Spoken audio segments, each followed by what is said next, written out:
Eto na mga kalapatids, yung team ko na kayang mag 4 hours na ronda. Eto sila. Siya si Idol Madla, nakakahanga, may mga hawak, gandang linyada. Ika'y inspirasyon kung bakit hanggang ngayon ako'y palaging kumakarera. Yan, ito yung mga bago nating paanak na mga tipler. Yan, kita nyo yung mga itsura, di ba? Madudungis. Pero lumilipad dyan ng 4 hours. So, kita nyo yung itsura nito, ganda na ito. Mukhang ano siya, mukha siyang penguin.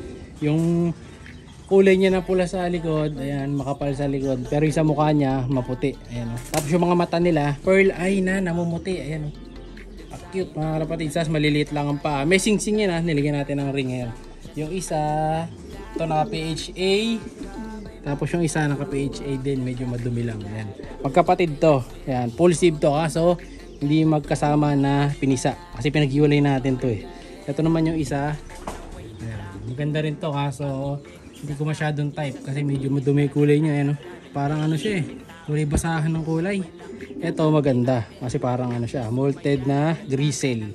Ayan, oh. So kaya lumipad nito ng 4 hours. 12 hours nga kaya daw nito, pero tatry natin kung legit yung ganun. Baba muna natin itong isa para mapakita ko yung bagwis ng kapatid niya. Ito isa. Ayan. Ulit lang na ibon ng mga mga kalapatid. Kayang takutin. So sa mga bata ito, magandang alagaan to kasi nga masipag rumonda pero hindi pwedeng karera. No? So pwede ito sa mga bata na gusto mag-alaga. Kasi matagal lumipad. Taas mataas din yung rumonda. At yung bagwis nyo, namumula dito. Para siyang recessive red. Nag-grisel. Dito din eh. No? So di ko alam bakit ganito naging kulay niyan. Kasi yung mga magulang nito mapuputi naman. So di ko alam bakit ganyan ang kinalabasan ng naging anak. Ayun, tapos sa baba ang kulay. Yung butot nila medyo bumubuka lang. Pero wala nang problema. Matagal pa rin naman yung rumonda. Ayan, o. Nakakalipad na to. Kaso hindi natin pwedeng paliparin kasi tatakas. Dahil di pa sila batcher. Sa Dreamloft to no boy.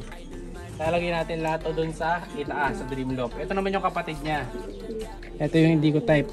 May pagka kulay basahan. Ayan. Ito yung kulay niya. Ano, kulay basahan talaga. Madumi yung kulay. Oh. Iba-iba kulay. Halo-halo eh. Sa kabila naman, ayan, ganun din, iba-iba kulay, halo-halo ang kulay. Ayan. Tapos yung mga ilong nila, mga pango. Ay, galing no isa. Pumasok mag-isa. Batcher.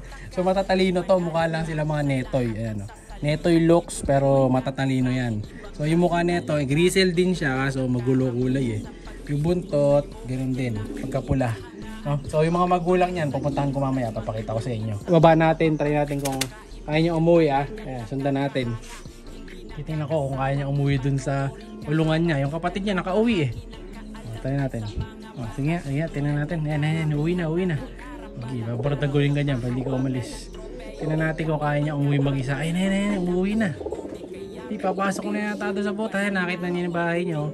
Kahit sa inyo matatalino yan eh. Pag yan sumuot sa butas, matalino talaga. Ayun, matalino nga. Diba? Hindi ako nagkamali. Matalino talaga yan. Ayan yung isa. Ayan, na-videoan natin ang pag-uwi. Ito, hindi. So may mga kasama sila dyan, mga racing, yung tatlo. Bagong young birds natin yan. Kakaiwalay lang natin dyan kahapon. Kaya kita nyo yung mga food tray nila. Fresh pa. Sara natin, baka tumakas. Ayan, malinis pa. Dahil kahapon lang natin nilagay yan. So yung mga magulang niyan, papakita ko sa inyo na dun sa likod. Ayan, mga bagong warriors. So may naiwan pa nga isa eh. Nandito yung isa. Yung nasa Gedli na isa. Nawala.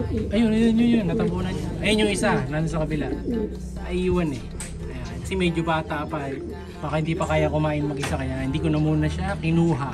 Yung mga magulang, punta natin nandun sa likod. Bali, ang total na tipler na nating alaga na gano'n is 4 na. So, pang-4 na bali yung dalawa na yun. So, number 3 siya, saka number 4. Bali, yung isang kapatid, saka yung isa pa nasa taas yung mga bagong labas. Nandito yung magulang nila sa likod. Ito kaya nagtataka ko bakit naging parang recessive breed eh. Siguro baka may lahi talaga silang ganung kulay. Ayun yung magulang ng dalawang tipler na yung mga kalapatid. So naging kamukha nila bali, fish yung tatay nila. Ito naging kamukha nila yung tatay. Yung medyo madungi sa mukha. Yan ang naging kamukha nila. Hindi nila nakuha yung kulay ng nanay nila eh. Nanay nila makinis, maputi eh. Pero ba't ganun? Ito yung naging kamukha. Tapos mas naging lamang pa yung kulay. Maliliit lang din yan mga kalapatid. Ito mga naka USA ring to kasi mga imported yan mga kalapatid. Naka US ring yan. Imported ring yung suit nila na yan. Ayan, kasama na itong isa. So yan yung mga breeder natin ng tipler. May mga bumibili sa atin ng tipler. Kaso wala naman tayong pang out na ganyan kasi nga pinararami pa natin. Pero legit naman na kaya nila talaga lumayo. Saka kaya talaga nilang lumipad. 1 hour diretso ang na-testing natin dito. 30 minutes. Kaya nila 20 to 30. Basic lang yun. Kahit matandaan na, kahit may itlog. Kaya nilang rumonda. Hindi naman sila nangaaway ng mga racing natin. Kasi mga racing natin dito, safe naman. Hindi naman nila ginugulpe. Kaya ano talaga to, ito yung masasuggest ko magandang alagaan para sa mga bata. Ayan, yung mga siguro yung mga talagang bata na first time mag-alaga. Ito magandang alagaan to. Ito mapaparondan nyo no? Kaysa mag-racing kayo kasi yung racing ito talaga, lalayo talaga to. Kaya hindi naman kayo magkakarera. Pero kung gusto nyo magkarera talaga, ito kailangan nyo alagaan. Pangkarera talaga. Pero kung yung mga pambahay-bahay lang, ronda-ronda lang gusto nyo, ito maganda to. Maganda pa ronda. Nahagis din naman yan. Hindi ko alam kung gaano kalayo. So, tatry natin sa mga anak nila. Kung gaano kalayo yung kaya nilang abutin na uwian. So, kukunin ko yung itlog nito pag umitlog ulit. Tapos papapisaan natin. Alam ko meron pa ako sa incubator niyan Kuya, teka, tingnan ko. Pagkakatanda ko, naglagay ako dito ng mga tipler na itlog Marami ko nakalagay dito kasi yung iba, minsan hindi natutuloy yung itlog. So, pinapalitan ko. Kaysa bago ko itapon ito. Ayan, yung mga itlog natin dito. Yung itlog ng tipler dyan, ito. Ayan, itlog ng tipler na ito. Ayan. Magkasing laki. Lagay natin sa tabi natin dito. Tapos lagay natin sa ilaw-ilawan. Tapos pipindutin mo to para umikot. Kasi yan pang ilaw. Ayan may similya mga kalapatid. So, papipisa na nga ito Ayan may similya. So, mapipisa ulit yan. Itlog ng tipler. Hanap lang tayo na pwedeng malipatan yan. Kung sino yung available na hindi matutuloy ang mga itlog. Ayan. Lagyan na natin dito. Ayan. Tapos yung mga walang date, ito may paglalagay na to kasi may kasabay na. Pero iba yung kita niya may date. Ayan 6'2". Kung kaninong anak. Medyo madumi lang yung isang itlog na to. Ito po. Diba? May mga tanda yan. Para kung saan natin ililipat. If ever. Ayan, balik natin. Tapos, pindutin nyo lang to. Ayan, nakaikot na pala. Iikot na yan. Maganda to yung ganito mura lang. 300 yan na ito, 500. Sa Shopee, sulit na. Ayan, abangan nyo yan mga kalapatid. Tapos may mga pa-ending birds din tayo. Darating na next week. Ito yung mga ending birds natin. Ayan. Ito yung mga papa-ending natin mga kalapatids. Next week, ito yung napakagandang red bar na imbrek cross dun sa kapatid ni Kobe. Ayan, napakaganda ng kulay. So, para siyang red checkered na di umalaman kasi parang tri-bar Ayan may guhit din dito, may guhit pa dyan. Parang silver na red bar. Possible hen. Ayan yung mata niya, no? So, kita nyo yung mata, pearl eye. Napakagandang ibon. Maliit lang siya. Possible hen to sa tingin ko. Ayan, solid na ibon. Ayan, one tail.